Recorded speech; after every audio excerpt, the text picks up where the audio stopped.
Saudações filosóficas, nós hoje vamos falar do argumento ontológico de Santo Anselmo e vamos estabelecer uma pequena comparação entre uma das afirmações desse argumento, enfim, a definição que Anselmo apresenta de Deus, e uma outra definição de Deus que surgiu já posteriormente a Santo Anselmo, ainda na Idade Média, e que, portanto, essa afirmação surgiu no livro dos 24 filósofos e influenciou depois alguns pensadores ao longo da história. Bom, Santo Anselmo define Deus como alguma coisa maior do que a qual nada pode ser pensado. Ora, sempre que alguém ouve estas palavras, entende aquilo que ouve, e aquilo que é entendido está, pelo menos, no entendimento, ou no intelecto, ou no pensamento. Portanto, alguma coisa maior do que a qual nada pode ser pensado existe, pelo menos, no pensamento. Por outro lado, um ser que existe no entendimento ou no pensamento e na realidade é maior do que um ser que existe apenas no entendimento. Ou seja, a existência na realidade é uma qualidade que produz grandiosidade. Quando Santo Anselmo diz que Deus é alguma coisa maior do que a qual nada pode ser pensado, no fundo ele está a considerar que Deus possui todas as qualidades no máximo grau de grandiosidade ou de perfeição. E a existência na realidade é, de facto, uma dessas propriedades ou um dos aspectos dessa grandiosidade ou dessa perfeição. Por isso, conclui que Deus existe não apenas no entendimento, mas também na realidade. Bom, isto é o essencial do argumento ontológico de Santo Anselmo, um argumento que, enfim, ao longo da história foi também, usado por outros autores. Por exemplo, Descartes apresenta uma versão, alternativa, mas que está muito em sintonia com esta versão de Santo Anselmo. Descartes diria mais ou menos que Deus é um ser perfeito possui todas as perfeições, a existência é uma dessas perfeições e, portanto, Deus existe.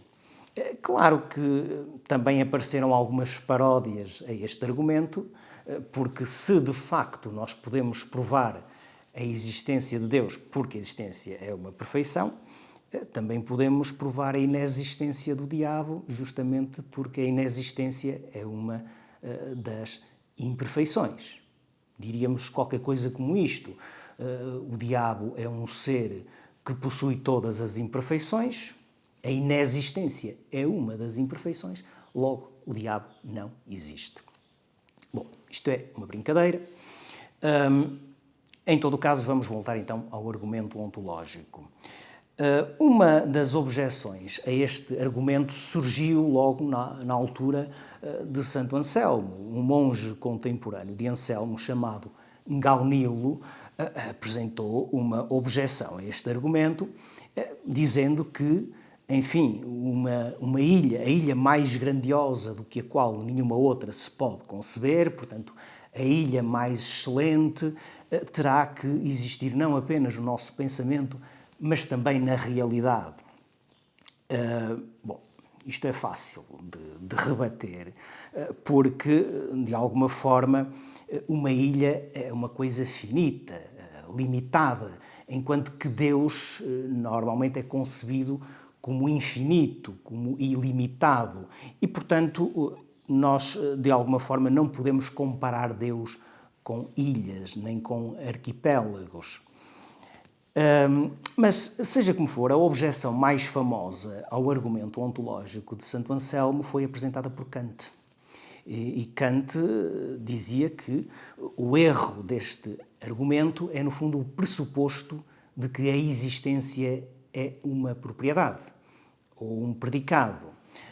Segundo Kant, a existência não é um predicado que nós possamos atribuir ou negar a alguma coisa, como poderão ser a omnipotência ou a omnisciência. Portanto, omnipotência, omnisciência, suma bondade, são predicados e não estão, portanto, ao mesmo nível da existência. A existência será apenas, por assim dizer, a condição de possibilidade para que alguma coisa possa realmente ter uma determinada propriedade. Claro que esta crítica de Kant pode suscitar a seguinte questão. Então, o que dizer, por exemplo, de seres fictícios, como o Minotauro? Certamente que o Minotauro tem propriedades e não consta que ele exista na realidade. A resposta é simples. Quando nós dizemos, por exemplo, que o Minotauro é perigoso, o que queremos efetivamente dizer é que se o Minotauro existisse, ele seria perigoso. Portanto, isto não coloca em causa a ideia de Kant de que a existência não é um predicado ou uma propriedade. Ora, claro que se a existência não for um predicado, então Deus, que é o tal ser maior do que o qual nada pode ser pensado, não é maior no caso de existir do que no caso de não existir.